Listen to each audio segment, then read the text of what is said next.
Oh, he's the shove-it man. Oh, he's the shove-it man. He's gonna shove it. Yeah, he's gonna shove it. Man!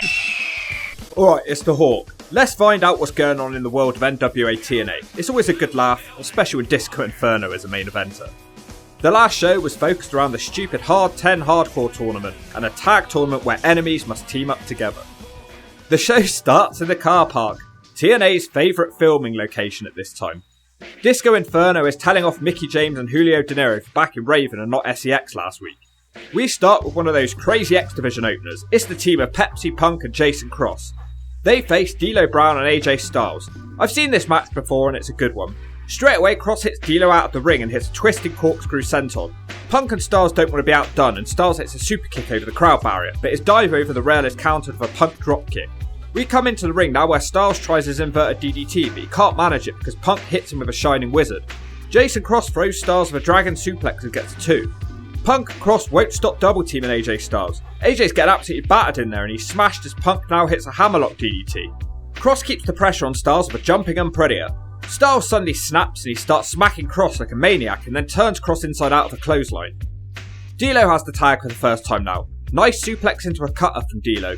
Now D'Lo and Styles hit a sky-high neckbreaker combination. They aren't done though, as AJ Styles throws a springing Cross into the D'Lo powerbomb. Styles and D'Lo hit stereo dives landing at the same time, and that's how this match ends. Amazing opener, it was just a little on the short side, but I enjoyed every second of it. D'Lo Brown cuts a promo now saying what an amazing tag team they are, but he's only really interested in going for the heavyweight title. D'Lo explains that TNA are dicking them both around. He says they've been put in the opening match tonight against jobbers like CM Punk and Jason Cross. D'Lo says that Slapnuts is the only person with the sort of stroke around her who could derail their careers. He compares Jarrett to Triple H by calling him the Game. This causes the crowd to chant Triple J. AJ agrees with what D'Lo has been saying and they agree that this tag team has to end. They shake hands, they hug, they kiss, they smell each other's haircuts, and that's the end of a great tag team. It is a shame, but I get they wanted to push Styles, and in hindsight D'Lo would have been better off sticking in this team. Hindsight's a wonderful thing though, like a jab to the jaw. Now we have a pre-recorded segment. A wild Slapnuts appears in New Zealand. Double J, Jeff Jarrett. It's just Slapnuts bragging about his title defense against Sting and World Wrestling All-Stars. I recently watched this final World Wrestling All-Stars pay-per-view, so this is good timing. JB is also there kissing his ass and telling us that TNA is the only pay-per-view in Australia. Back in the asylum, Slapnuts is on his way to the ring. Jarrett says that life sucks and then you die. The fans are upset that Raven couldn't beat him for the title. Jarrett calls Raven out. He says, I know you're sat in a dark corner somewhere injecting yourself, but get out here. Raven comes out through the crowd and he calls Jarrett a backstabbing pussy. Raven is really over here. You could probably tell the crowd he just took a dump in his nappy and they cheer him. Raven says that Jarrett's political connections rival only Shane and Stephanie McMahon. Raven challenges him to a Clockwork Orange House of Fun match and then he collapses in the corner to shoot up some more. Jarrett calls him a druggy junk and the crowd cheer for this. Jarrett agrees that they can have a match if the management want it. He says he's going to protect Raven for the next few weeks because he wants him in one piece for their match. That doesn't even make any sense for Jarrett's character, surely you want Raven to be hurt. Someone hands Jarrett a letter. He tries reading it to Mike Tenay who screams that we don't have time, something's going on in the back. In the SEX locker room, gifted Glenn Gilberti, how is he gifted, is bragging that he's just got Raven suspended, so I guess that's what the letter was. Why did they give it to Jarrett rather than Raven? That makes zero sense. Imagine if you were getting fired from work and HR handed the letter to your biggest office enemy. Disco says he's going to beat Raven up tonight. I thought he was suspended. Sonny, don't look at my ass, Siaki is repeating everything that Disco says. Disco accuses Siaki of being made to look stupid by drug addict Raven last week. He says Siaki is on his own tonight and he needs to prove himself. He congratulates Mike Sanders for winning last week. Ex-cabbie David Young says he has a match. Disco says he couldn't care what David Young's doing. So harsh. He asked the Harris twins to go and find Chris Harris, who isn't a Harris twin surprisingly. On to a tag match now. Once again it's TNA forcing people to tag together who hate each other. The Sandman will be teaming up with Sonny, don't look at my ass Siaki. They'll face Mold Dog. Wow, come to think of it, we haven't seen him in a while. He says welcome to the baby boy's playpen. What a horrible line that is. Mold Dog was previously in the same faction as Siaki before, he just disappeared out of nowhere. No mention is made of him being SEX. Mold Dog announces that his tag team partner will be Conad. They both drop to their knees like they're being handcuffed, not sure why. So these are the very early days of the Free Live crew. Sandman doesn't seem to be interested in this match. Conad easily gets the better of Siaki. Then he smashes Siaki's head into his own nutsack. Moldog in now with a kick to Siaki's head. Moldog hits the shake, rattle and shove, followed by the knee drop. Siaki wants to tag out, but Sandman is too busy drinking on the outside. Siaki does manage to hit a net breaker and then he just randomly does a senton leg drop. Siaki gets fed up and he slaps Sandman to tag him in. Sandman spits beer in his face and leaves. Moldog hits the pump handle on Siaki, and surprisingly that's the 3, despite Siaki not being legal. What a horrible match that was. In the back, Goldilocks has found New Jack. He throws a bottle of water over a balcony and says that it's going to be practice for his match with the Slash Man tonight. Jack says he doesn't care about the hard 10 point scoring tournament because the only point scoring he's done is in prison. He's interrupted by Shark Boy with a board game. Jack says he doesn't want to tag with no damn fish, but he seems to regret being mean to Sharky and he looks lovingly at the board game. Oh no, it's that hardcore 10 matchup now. For some reason, beyond boring, Mike Sanders would be doing commentary because he won the first ever hard 10 matchup. He looks like a failed pirate. This match will be the Slash Man taking on New Jack, who has some cool new music by the way. Not many wrestlers had music that stood out in the early days of TNA, so this was cool to hear. Jack immediately heads to get a trash can lid, but Slash dives down on him. Slash brings him back to the ring and scores the first point with the lid. Jack fights him back and hits him back with the lid. That ties it 1-1, but Jack stupidly puts the lid down. Back on the outside, Jack hits Slash with a trash can. Slash throws it back at him to score a point. Sanders isn't interested in this match. He's talking about Goldilocks liking his hard 10 last week and laughing at the Underfaker. New Jack now with a massive diving chair shot off the ring apron. Back in the ring, Slash scores a point with his lid. He puts it down though, despite having Jack down on the floor. Now he throws a trash can at Jack a couple of times. Slash is winning 6-3. They go back outside where New Jack hits a snap mirror into a trash can shot. Mike TNA tells us that this match is redefining hardcore wrestling. Slash with a couple more shots now as he's close to winning, but Jack turns it around with a big chair shot. Jack now has a pole, which leads to more Mike Sanders penis jokes. New Jack uses the pole to hit a cooking tray into the Slash's zone. The crowd liked that one. Jack with a couple of weak shots now to make it 8-all. Now the match gets really dumb as they keep hitting each other with shots. Slash gets to 10 first, but this doesn't make him the winner of the match because you just need to win it by 2 points apparently.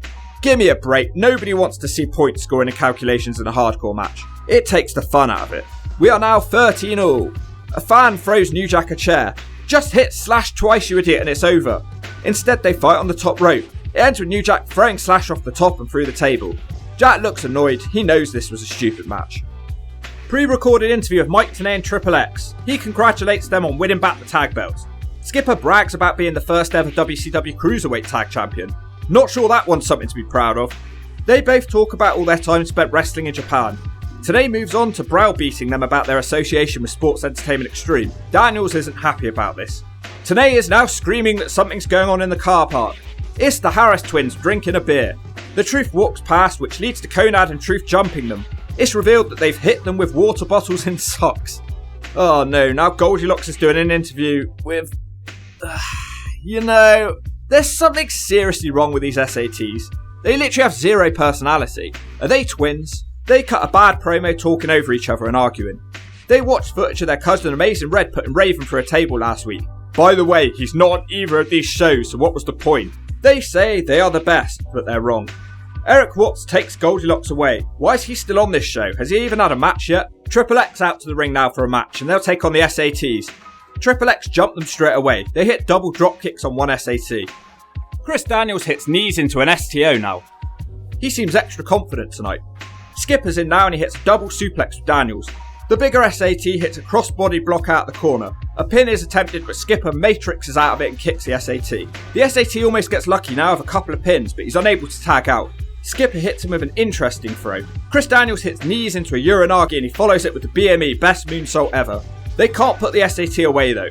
Skipper now with a huge leg drop across the ropes on the SAT. It still isn't over. The SAT lands a sort of springboard kick now and he tags out for the first time. The smaller SAT hits a Hurricanrana. Now him and his twin brother hit double bulldogs. Jesus, everything these SATs do looks so contrived. They do a net breaker across the ropes combined with a moonsault, but the moonsault barely connects. The smaller SAT dives to the outside to take out Daniels. They're looking for the Spanish fly on Skipper, but Daniels breaks it up. The SAT moonsaults Daniels. It's all broken down. Daniels nails the angel wings, but he's quickly hit by a crossbody. Daniels fights back, dropping the SAT on his nutsack on the ropes, and then Skipper does a tightrope walk into a Hurricanrana, and that's the 3. Raven stomps out to the ring and he hits a couple of Raven effects on the SATs, because as established, Raven is a dick. A Raven and Amazing Red having a proper feud then, not for the next 2 shows by the looks of it. In the SEX locker room, Disco is worrying that the Harris boys are missing. Tracy Brooks storms into the office looking for the cab driver. Then Desire gets jealous and they start fighting. Over David Young. Desire tries to escape through the door and it falls apart. What the hell is wrong with this door? How strong is this girl? The girls brawl out to the ring. This is not a match, but Desire starts hitting wrestling moves in the ring. Tracy Brooks fights back with a spear and then she dives off the top with a press. Then David Young appears in the ring and he hits her with the cab driver slam. The cab driver slam, it's over. David Young leaves with Desire. Tracy in her schoolgirl outfit is rolled out of the ring whilst the camera tries to zoom up her skirt. In the back, Goldilocks and Eric Watts are getting it on. Goldie says she doesn't feel comfortable doing it in the janitor's closet. They talk about their sex last week. Goldie says she doesn't trust him because he's a wrestler. Watts says he's an entertainer, not a wrestler, and then it ends. Kid Kash in the back now. A nurse walks up to him and says he needs to have a pre-match exam. She tries to give him an oral exam. Kash doesn't let her do it and says she's obviously working with Tracy Brooks, who rubbed hot sauce on his dick the other week. The nurse beats Kash up and leaves him crying on the floor. She says next time it'll be a rectal exam. Out now, it's the masked mystery Luchador and he'll be taking on Kid Kash, who's got a sore nutsack. Oh look, Athena still exists. Talking of Athena, I've just set up an interview of her. There's a post on my community tab where you can ask questions for me to send to her, so get on it. So this is a feud that's been going on for a few months, with the Luchador attacking Kash and ruining his matches. The Luchador gets the mic and starts trying to talk in a deep voice. It's clearly a woman. And then it's revealed to be Trinity. And before we get into this one, hold on to your asses, this is a bad one. So yeah, Trinity starts with a dive to the outside. She also dives off the steps and tries to hit the Hurricanrana, but she doesn't get the full distance and her head smacks the floor. Trinity nails a diving dropkick in the ring for the 2 count, which is the only thing done right in this match. Another 2 off a sunset flip now. Randomly, Kash puts an iron claw on. Why? She hits him in the slash zone to stop him.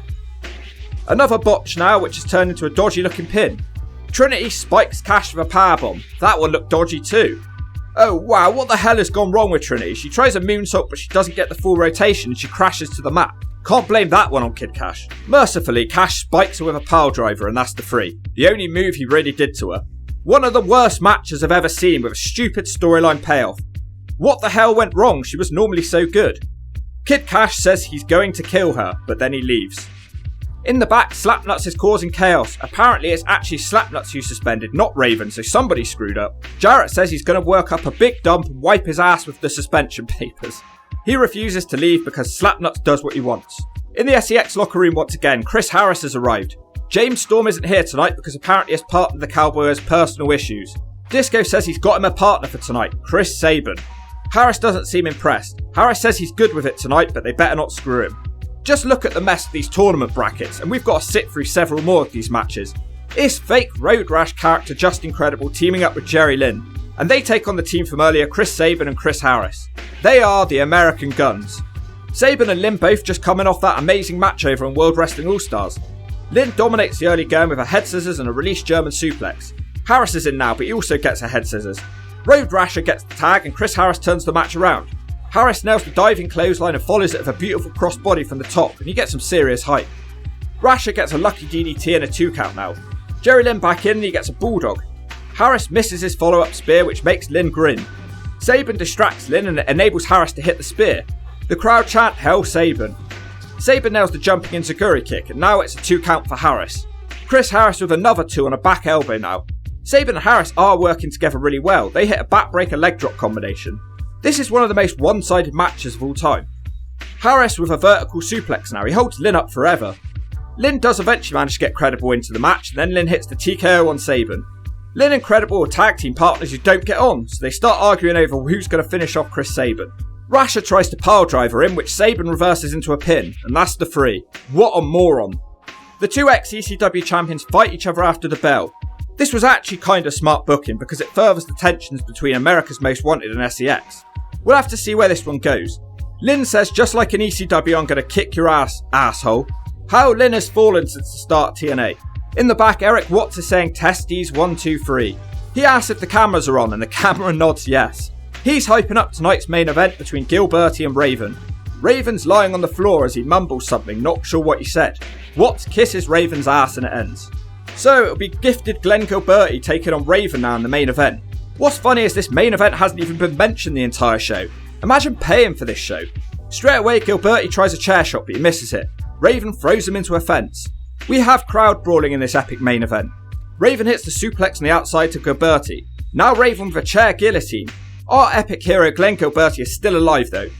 We come back to the ring and Gilberti's offense looks so incredibly weak. Raven resorts to a Cobra clutch now because he can't do anything to Glenn Gilberti. Nothing's beating this guy. Gilberti eventually hits a bad looking clothesline and both men go down. This match sucks Sonny Siaki's ass. Disco tries the Raven drop toe hold but it doesn't work and Raven throws a chair in his face. Now Raven with his chair drop toe hold. I just can't buy that Disco's still hanging in there in a one-on-one match with Raven, and I'm not even a Scott Levy fan. It's like someone knew what I was thinking as the Gathering suddenly appeared and they start fighting SEX in the ring. Because of this distraction, Gilberti's now winning. Disco with the ankle lock, it just doesn't look right. Raven should have it won now with the Raven effect, but don't look at my ass pulls the referee away. Disco hits a smack to the slash zone and a stunner. It's just a 2, I really thought it was game over then. Then there's a ref bump. Sandman is here hitting Raven with a cane. Slapnuts appears and he saves Raven. Oh great, Russo's back, he looks like a hipster. He beats Raven up with a baseball bat. And Glenn Gilberti has now beaten Raven 1-2-3. Main event gifted Glenn Gilberti everyone. How is he gifted? I just watched a 20-minute match and I still don't know. But one thing's for sure, this show is the definition of blow. Let's move on to our second episode. I really don't know if I can face another Gilberti main event, but I'm going to have to do it for the squad. The show starts with Slapnuts in the car park. He is faced by the debuting red shirt security. They will actually be a bigger part of future shows than you would expect. They are the original Gunnar and Murphy. They tell Slapnuts not to cause any trouble tonight. They obviously don't know Jeff though, because all he does is cause trouble. In the SEX locker room, they are holding hands, praying for Glenn Gilberti to win the title tonight. Siaki is repeating all of Disco's words. He describes Vince Russo as an angel sent from heaven, they're glad he's back. Disco says that keeping the belt on Slapnuts all this time has been one big joke. Oh, how little did he know how much longer we'd have to endure Jeff's title domination. Sanders questions why Vince Russo hasn't spoken to them since coming back. Disco lies and says he's been talking to him all week on the phone. He obviously hasn't, judging by his face. What a weird opening X Division match we have here. It's Kid Romeo, Johnny Swinger and Damien someone. Why is he dressed like that? Romeo was excellent in the last TNA match, so I've got nothing against him being here. They take on Pepsi Punk, Matt Monobrow Striker and the debuting Frankie Kazarian. I guess they liked him a lot in World Wrestling All-Stars. Oh yeah, we actually have a new cage dancers for tonight as well. Feels a lot like things are changing on this show. Romeo almost rolls up Striker straight away and then Striker kicks him in the face. Kaz is in now but Romeo hits him with a bulldog. Kaz does better now and he hits drop kicks and arm drags to Johnny Swinger. Pepsi Punk's in the ring now to loud Pepsi chants. He hits a high knee in the corner. Swinger counters in with a sidewalk slam. Damien's in now and him and Punk keep reversing each other. Damien monkey flips Punk who almost messes up. So many arm drags in this match. The man with the monobrow match striker hits a big Fez press before Swinger shuts him down with a set-up powerbomb. Kid Romeo back in now with a slingshot clothesline. Striker with a really cool deadlift overhead suplex now, really good to be fair. Damien back in and he gets a 2-count on the Northern Lights. Matt Striker's having a really impressive show in it, but once again he gets a Damien suplex. The crowd chant, "We want Pepsi." Striker jumps Swinger and he manages to bring Kaz in. He hits a springboard back elbow for a 2. Kaz now hits a DDT neckbreaker combination now and then he flies out the ring on Swinger. The crowd are happy because Pepsi is in the ring and he throws Damien out of it. Punk hits a bad looking springboard dive out the ring. Romeo also dives with the camera pretty much missing it. Matt Striker with the best dive and Acai moonsault. They all start hitting finishers now. Punk hits the gory bomb. Romeo hits him with a kiss goodnight. Striker gets him with a Death Valley driver and then Kaz and Damien are the only men left in the ring. Kaz hits the wave of the future for the 3. Love these early X Division openers, so random, you never know who's going to turn up. Raven out in the car park now with the Gathering. Raven is moaning that he's not getting a shot at the title. Raven compares Slapnuts to David Hasselhoff, says they both had no talent but they were somehow part of successful things. Raven ends by threatening Vince Russo for his bat attack. In the back, the Cowboy meets with Chris Harris. Storm's apologising for not being there last week. Harris has a decision to make if he's going to team with Saban or Storm tonight. Storm asks him where his AMW shirt has gone and Harris says, well maybe it's coming to an end. Pirate Mike Sanders out now. He looks extra weedy here. Oh no, it's going to be another hard 10 match. I think Sanders is the unofficial spokesperson for this tournament. Sonny, don't look at my ass Siaki is here with a cane and a microphone. He says, Jesus Christ Siaki. Every time he comes out to the ring, the ladies get wet. On commentary, Sanders says, just like Mike TNA. I hear all the ladies screaming. They're screaming, they love him, Mike. getting all wet between the legs. Woo-hoo! Just like you, Mike. Yelling and telling me to take my clothes off. Siaki says he's tired of being only wanted for his looks because he's the baddest son of a bitch in wrestling. No more cocky Siaki, just ace in your face. He moves on to insulting the Sandman who appears on the ramp. The red shirt security tell the Sandman he can't come to the ring, so randomly Siaki is taking on Gangrel. We haven't seen him since the first TNA show, I believe. Siaki tries to dive on him but completely misses. Gangrel sprays him in the face and smacks him with a weapon. Now he gets his second point with a bulldog on a lid. Sandman is now drinking in the crowd. Gangrel with a trash can shot 2 more times. It's 4-0 now. Gangrel can't land another shot, but he hits a massive overhead belly to belly on the trash can lid. For some reason, he doesn't get a point for that, despite his bulldog earlier on counting. Completely out of the blue, Siaki hits a kendo stick shot which sends Gangrel through a table. The commentary team are really confused on the scores. It's eventually decided that it's now 6-4. Back in the ring, Gangrel throws a trash can at Siaki, who throws it back and he drop kicks at him. Gangrel hits a drop toe hold into a trash can. Oh god, Gangrel now hits the big impaler DDT. Love that move. Unfortunately, he doesn't understand the rules of the match and he wants to make the pin. He's angry that the ref won't count. Seconds later, Siaki hits the Siacalypse off the ring apron through another table. So this one's over without Siaki swinging a single weapon. Sandman rushes the ring and he destroys Siaki with his little cane. What a horrible match. Now it's an interview of Raven who talks about WCW for ages. It's mostly just swearing about Eric Bischoff. Jesus, this guy goes on for ages. The cage dancers are more scary than last week. Bring back Lollipop. The Harris boys are interviewed now about their tag tournament match where one of them has to team with Ron the Truth Killings. And this gets awkward, let me tell you. The Harris twin says he refuses to tag with one of their kind whilst looking at Elix Skipper. The other Harris brother quickly steps in and says they only have a problem with Ron the Truth Killings because he plays the race card. I was cringing in my seat here, I didn't know where it was going. Look, I don't want the comment section to turn into a war here, let's be mature about this. You might have noticed I didn't call the Harris brothers what I normally call them. And then this promo happened. Are they racist or was it a gimmick? I don't want to hear they were young and stupid.